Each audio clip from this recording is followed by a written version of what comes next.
نحمده ونصلي على رسوله الكريم أما بعد فأعوذ بالله من الشيطان الرجيم بسم الله الرحمن الرحيم وَلَنَبْلُوَنَّكُمْ بِشَيْءٍ مِّنَ الْخَوْفِ وَالْجُوعِ وَنَقْصٍ مِّنَ الْأَمْوَالِ وَالْأَنفُسِ وَالثَّمَرَاتِ وَبَشِّرِ الصَّابِرِينَ الَّذِينَ إِذَا أَصَابَتْهُم مُّصِيبَةٌ قَالُوا إِنَّا لِلَّهِ وَإِنَّا إِلَيْهِ رَاجِعُونَ أولئك عليهم صلوات من ربهم ورحمة وأولئك هم المهتدون صدق الله العظيم۔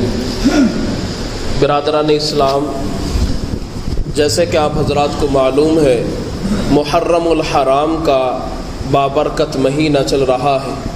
یہ وہ مہینہ ہے جس کے اندر نواسۂ رسول حضرت امام حسین رضی اللہ تعالی عنہ کی شہادت کا معاملہ درپیش ہے۔ حضرت امام حسین رضی اللہ تعالی عنہ عظیم ہستی ہے، آپ کا مقابلہ نہیں ہے۔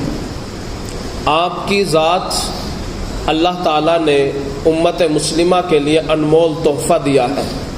یوں تو تمام صحابہ ستاروں کے مانند ہیں، لیکن اللہ نے مراتب ضرور رکھے۔ اللہ تعالیٰ نے صحابہ کے درمیان میں بھی درجات کو رکھا ہے۔ امام حسین کی ذات بڑی بلند و بالا ہے، اللہ نے آپ کو بڑا مقام اور مرتبہ عطا فرمایا ہے۔ امام حسین رضی اللہ تعالی عنہ سے نبی صلی اللہ علیہ وسلم کی جو محبت ہے، اس سے کوئی شخص نابلد میرے خیال سے نہ ہوگا۔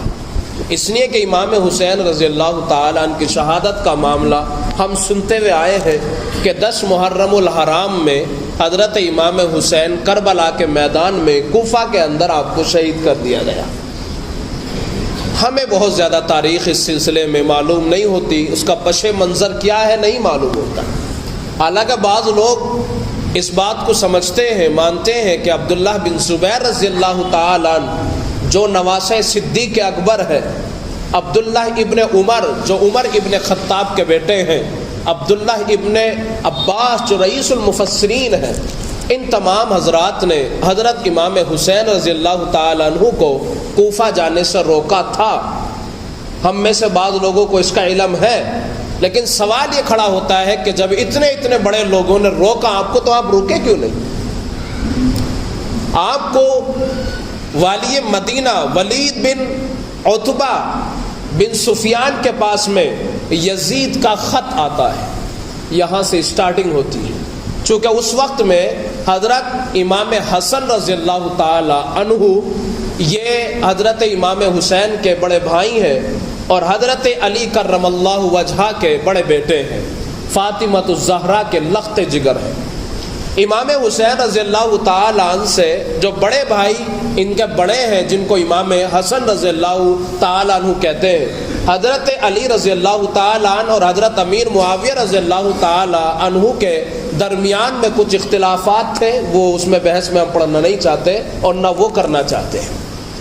خیر، حضرت علی رضی اللہ تعالی عنہ کو شہید کر دیا گیا۔ آپ نے کل 4 سالہ دور خلافت دیکھا ہے، اور آپ کو کوفہ کے اندر امام حسن رضی اللہ تعالی عنہ کے والد گرامی حضرت علی کرم اللہ وجہہ کو شہید کر دیا جاتا ہے کوفہ کی سرزمین کے اوپر۔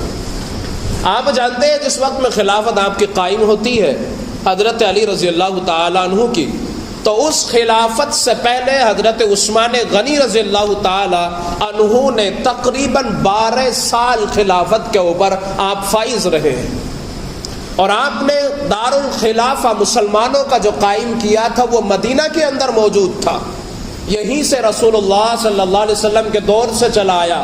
حضرت ابوبکر صدیق کے دور خلافت میں یہیں پر دارالخلافہ قائم رہا۔ آپ کے جانے کے بعد میں امیر المؤمنین حضرت عمر ابن خطاب رضی اللہ تعالی عنہ کا جو دارالخلافہ تھا وہ بھی مدینے میں قائم رہا، اور آپ کے بعد میں خلافت قائم ہوتی ہے۔ خلیفہ سوم حضرت عثمان ابن عفان رضی اللہ تعالی عنہ کا دور خلافت آتا ہے، اور آپ نے بھی اپنا دارالخلافہ مدینہ منورہ ہو کے بنایا ہے، اور تمام جگہوں پر جہاں پر بھی امت مسلمہ کے افراد پائے جاتے تھے، جہاں پر بھی مسلمان موجود تھے، تمام احکامات مدینہ منورہ سے جاری ہوتے تھے، چونکہ یہ مسلمانوں کا دارالخلافہ تھا۔ عثمان ابن عفان رضی اللہ تعالیٰ عنہ کی شہادت کا معاملہ سامنے پیش آیا۔ شہادت کے بعد میں حضرت علی رضی اللہ تعالیٰ عنہ اور امیر معاویہ رضی اللہ تعالیٰ عنہ کے درمیان میں اس سلسلے میں کہ جنہوں نے ان کو شہید کیا ہے بدلہ لیا جائے، اختلافات قائم ہو گئے۔ اس اختلافات سے ہٹ کے اوپر کی بات کرتا ہوں کہ حضرت علی رضی اللہ تعالی عنہ نے اپنا دارالخلافہ یہاں سے بدل دیا اور آپ نے مدینہ کو چھوڑ دیا اور مدینہ سے اپنا دارالخلافہ کوفہ میں قائم کر دیا۔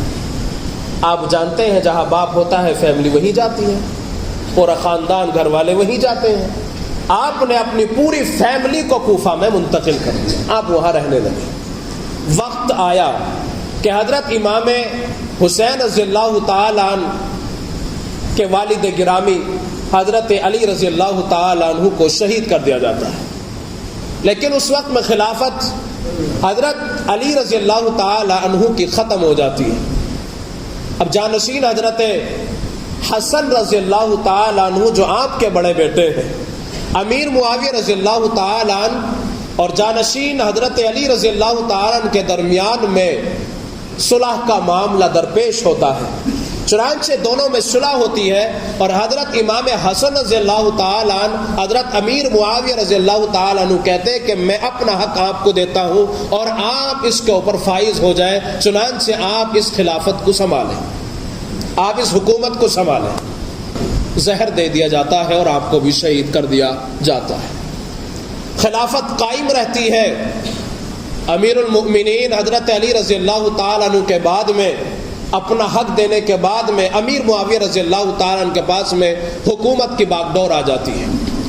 چنانچہ آپ اس خلافت کے اوپر جو انہوں نے اپنا حصہ دے دیا تھا، اب اس حکومت کے اوپر جو قابض ہوئے ہیں وہ حضرت امیر معاویہ رضی اللہ تعالی عنہ ہوئے۔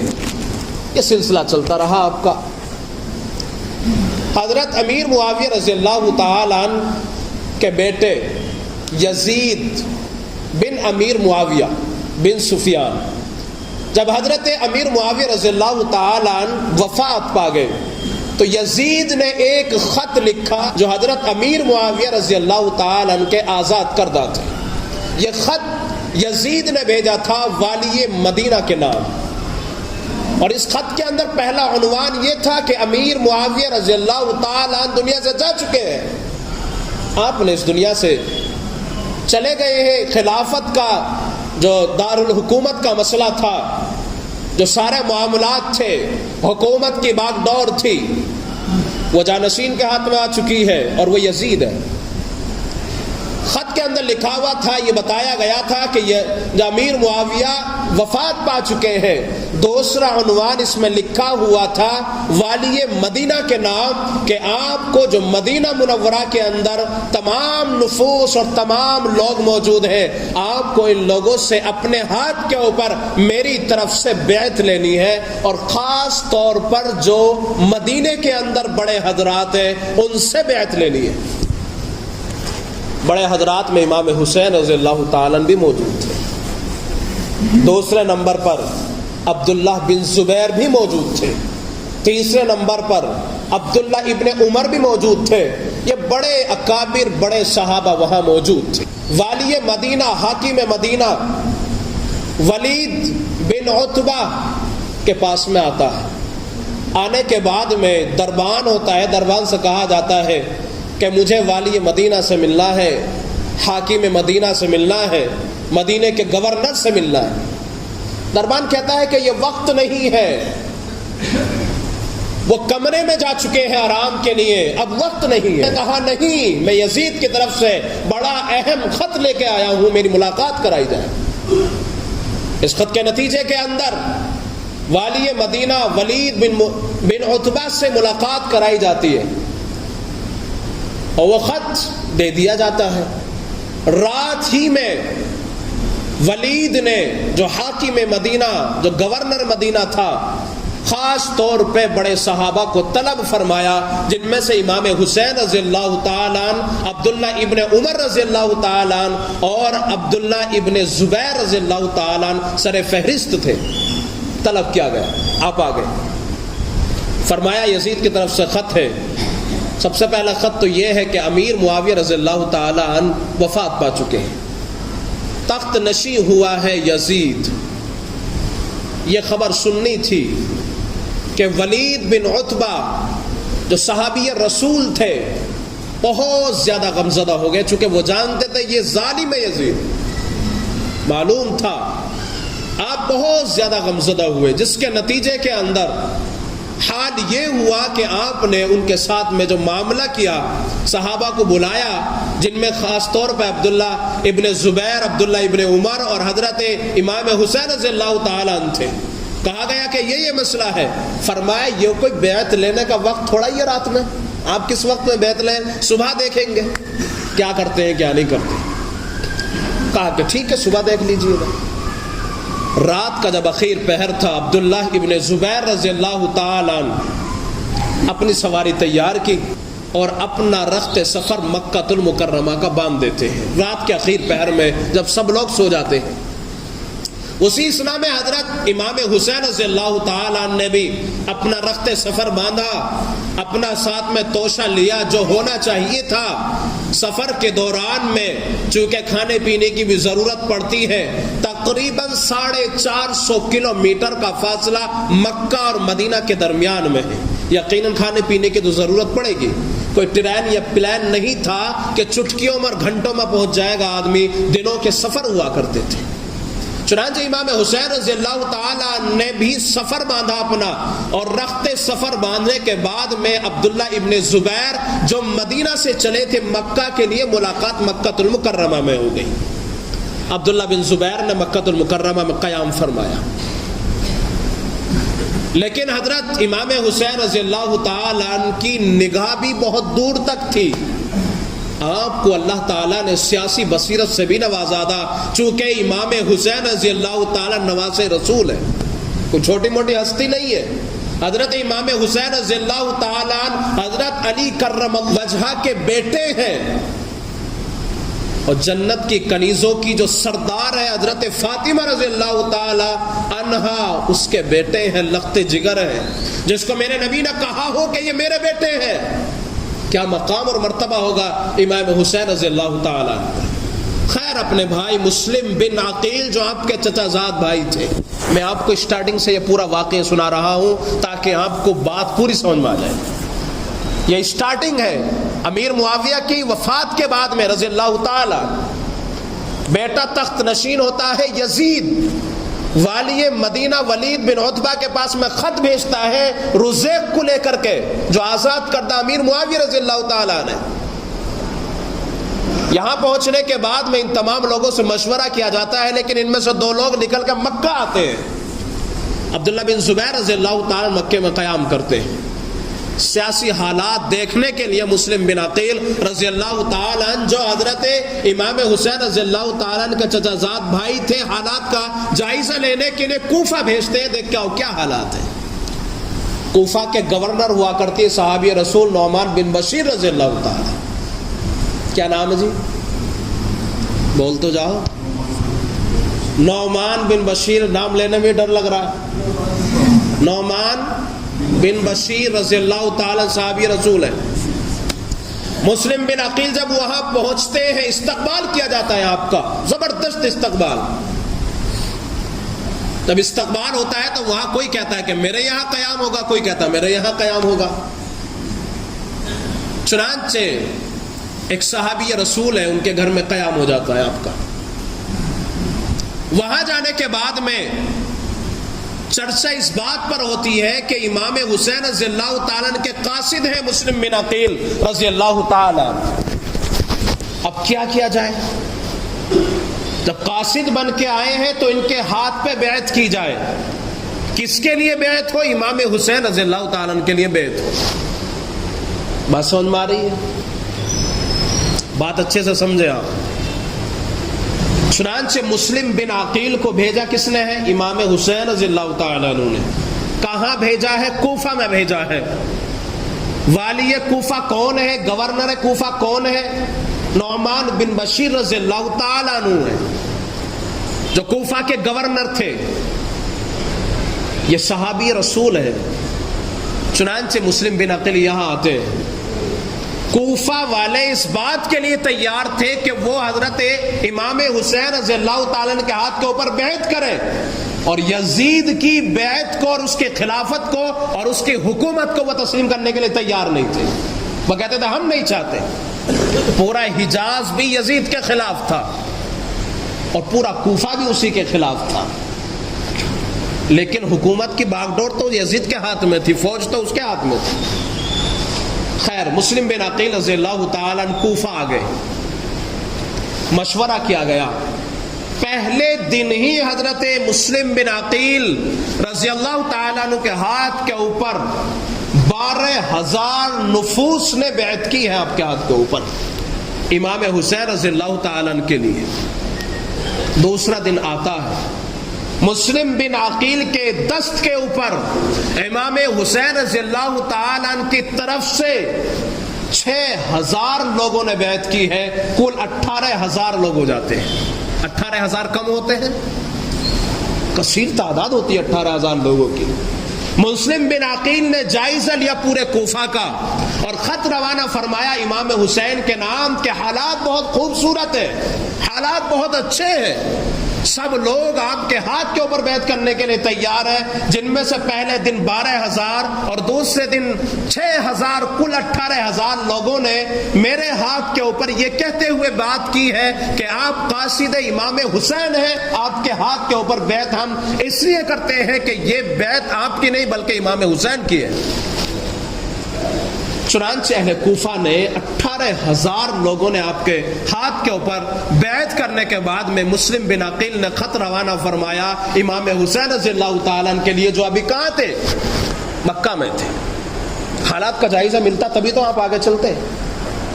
چنانچہ مسلم بن عقیل کا خط پہنچتا ہے آپ کے پاس میں، آپ نے اپنے ساتھ میں اپنے گھر والوں کو لیا، اپنے بھائیوں کو لیا، اپنے حقیقی بھائیوں میں اور اللہتی بھائیوں میں جو لوگ موجود تھے، تقریباً وہ قافلہ 72 لوگوں کے اوپر بیان کیا جاتا ہے۔ یہ قافلہ روانہ ہونا شروع ہو جاتا ہے۔ عبداللہ بن زبیر نے آپ کو بہت سمجھایا، آپ نہ جائیے کوفہ، حالات سازگار نہیں ہے۔ یہ وہ کوفہ ہے جس کے اندر آپ کے والد گرامی کو شہید کر دیا گیا تھا، آپ غلط جا رہے ہیں وہاں پہ، آپ نہ جائیے۔ امام حسین نے کہا کہ مجھے جانا پڑے گا، بات نہ مانی امام حسین رضی اللہ تعالیٰ عنہ۔ عبداللہ ابن عمر نے آپ کو سمجھایا، نہیں بات مانی۔ آپ کو عبداللہ ابن عباس نے سمجھایا رضی اللہ تعالیٰ عنہم، آپ نے بات نہ مانی۔ اصل میں ان لوگوں کی نظروں میں اور امام حسین رضی اللہ تعالیٰ عنہ کی جو بالغ نظر تھی، بڑا فرق تھا۔ ایک واقعہ سنانے لگا ہوں، انشاءاللہ بات سمجھ میں آ جائے۔ مکہ ہی کا دور تھا، نبی صلی اللہ تعالی علیہ وسلم ابھی مکہ ہی میں موجود تھے۔ نبی علیہ الصلوۃ والسلام نے ایک رات حضرت علی رضی اللہ تعالی عنہ کو اپنے پاس بلایا اور فرمایا، علی، بیت اللہ کی چھت کے اوپر بہت سارے بت رکھے ہوئے، چلو آج ان بتوں کو گرائیں گے۔ فرمایا چلو یا رسول اللہ۔ حضرت علی رضی اللہ تعالی نبی علیہ الصلوۃ والسلام کے ساتھ میں ہو لیے، بیت اللہ میں پہنچے، مطاف میں پہنچے۔ بیت اللہ اس وقت میں بہت زیادہ اونچا نہیں تھا، آج تو 25 فٹ کی ہائٹ ہے، بہت اونچا ہے، لیکن اس وقت میں اتنا اونچا اور اتنا بلند اس کی چھت نہیں ہوا کرتی تھی، چھوٹی ہوتی تھی۔ حضرت نبی صلی اللہ علیہ وسلم نے حضرت علی رضی اللہ تعالیٰ سے فرمایا، اے علی، تم بیٹھو نیچے، میں تمہارے کندھوں کے اوپر کھڑا ہوتا ہوں اور اس کی چھت کو پکڑ لوں گا اور میں چڑھ جاؤں گا۔ فرمایا یا رسول اللہ جیسا آپ چاہیں، لیکن اس وقت میں حضرت علی رضی اللہ تعالیٰ کی عمر بہت زیادہ نہیں تھی، اور پھر نبوت کا بوجھ، ایسا بوجھ اٹھانا بڑا مشکل ہے۔ لیکن حضرت نبی کریم صلی اللہ علیہ وسلم نے فرمایا کہ بھی ایسا کرو، تو علی نے ایسا ہی کیا۔ آپ صلی اللہ علیہ وسلم نے اپنے دونوں قدم حضرت علی رضی اللہ تعالیٰ عنہ کے کندھوں کے اوپر رکھے۔ آپ حضرت علی رضی اللہ تعالیٰ نبی علیہ السلام کو لے کر کے جب اٹھنے لگے تو آپ سے اٹھا نہ گیا۔ اتنی طاقت کہاں سے لائے کہ رسول اللہ کو اٹھائے؟ صلی اللہ علیہ وسلم پڑھ دو، اللہ کے نبی علیہ السلام کا جب نام آیا کرے درود پڑھ دیا کرو۔ نبی علیہ السلام نے فرمایا جو شخص اس شخص سے بڑا کنجوس کون ہوگا میرا نام سنے اور مجھ پر درود نہ بھیجے صلی اللہ علیہ وسلم۔ نبی علیہ السلام کو جب لے کر کے اٹھنے لگے حضرت علی تو آپ سے اٹھا نہ گیا، فرمایا یا رسول اللہ اٹھا ہی نہیں جا رہا، کیسے اٹھوں، جان تو ہے نہیں اتنی، حالانکہ شیر خدا ہیں آپ۔ نبی علیہ السلام نے آپ کو بڑی دعائیں دی ہیں، خیبر کا قلعہ آپ نے یوں کر کے پھینک دیا، لیکن علی رضی اللہ تعالیٰ عنہ اور سامنے کون ہے؟ نبی صلی اللہ علیہ وسلم آخری پیغمبر ہے جس کے صدقے میں پوری کائنات رب العالمین نے بنائی ہے۔ چنانچہ حضرت علی رضی اللہ تعالیٰ عنہ سے نبی علیہ السلام نے فرمایا علی کوئی نہیں، میں اترتا ہوں، تو بیٹھ میرے کندھوں پہ۔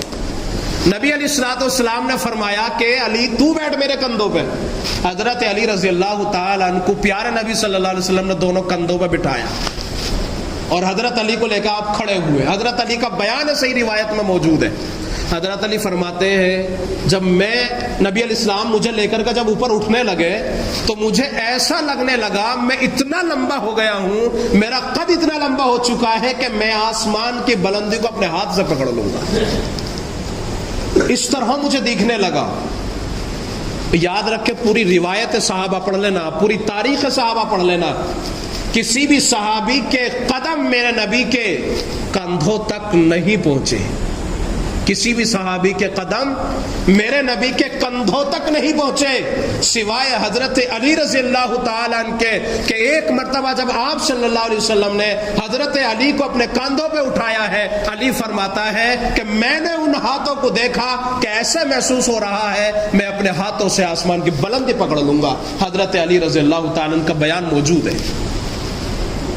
نواسے رسول امام حسین رضی اللہ تعالیٰ نبی علیہ السلام نے اپنے دونوں بیٹوں کو حضرت امام حسن امام حسین کو کندھے پہ اٹھا رکھا تھا۔ حضرت عمر سامنے سے آ گئے، فرمانے لگے بس امام حسن اور امام حسین سے تمہاری سواری کتنی اچھی ہے۔ نبی علیہ السلام نے فوراً جواب مرحمت فرمایا عمر سواری کو مت دیکھو، سواری تو ہے ہی اچھی، سواروں کو بھی دیکھو سوار کتنے اچھے۔ یہ آپ صلی اللہ علیہ وسلم نے حضرت امام حسن اور امام حسین رضی اللہ تعالیٰ عنہ کے مقام اور مرتبے کو بیان فرمایا ہے۔ نبی علیہ السلام کے ان کاندھوں کے اوپر حضرت امام حسین رضی اللہ تعالیٰ نے کتنی مرتبہ سواری کی ہوگی آپ اندازہ نہیں لگا سکتے۔ روایات کے اندر آپ پڑھیں گے آپ صلی اللہ علیہ وسلم کہ جب پیٹھ کے اوپر حضرت امام حسن اور امام حسین سوار ہو جایا کرتے تو حضرت نبی کریم صلی اللہ علیہ وسلم اپنے سجدوں کو لمبا کر دیا کرتے۔ یہ محبت ہے آپ کی، بے انتہا محبت فرمایا کرتے۔ تو وہ علی جس نے ایک مرتبہ کندھے پر چڑھ کر کے اتنا کچھ دیکھ لیا، وہ حسین جو ہر تیسرے دن چڑھا کرتا تھا اس کا مقام کتنا بڑا ہوگا۔ یہ بتانا چاہتا ہوں کہ حضرت عبداللہ ابن زبیر، عبداللہ ابن عمر اور اسی طرح عبداللہ ابن عباس رضی اللہ تعالی عنہم کی نظر اور حضرت امام حسین کی نظر میں فرق کیا ہے، یہ بتانا چاہتا ہوں۔ بات سمجھ میں آ رہی ہے آپ کو؟ خط آ چکا ہے، ٹائم بھی ہو چکا ہے، اگلی مرتبہ کر لیں۔ بہت لمبا واقعہ ہے، مختصراً آپ کے سامنے رکھا گیا ہے۔ انشاءاللہ باقی اللہ تعالیٰ نے عمر دی تو انشاءاللہ پھر آپ کے سامنے مکمل طور پہ کوشش کروں گا بیان کرنے کی۔ اللہ مجھے اور آپ کو سمجھنے کی توفیق عطا فرمائے۔ وآخر دعوانا الحمدللہ۔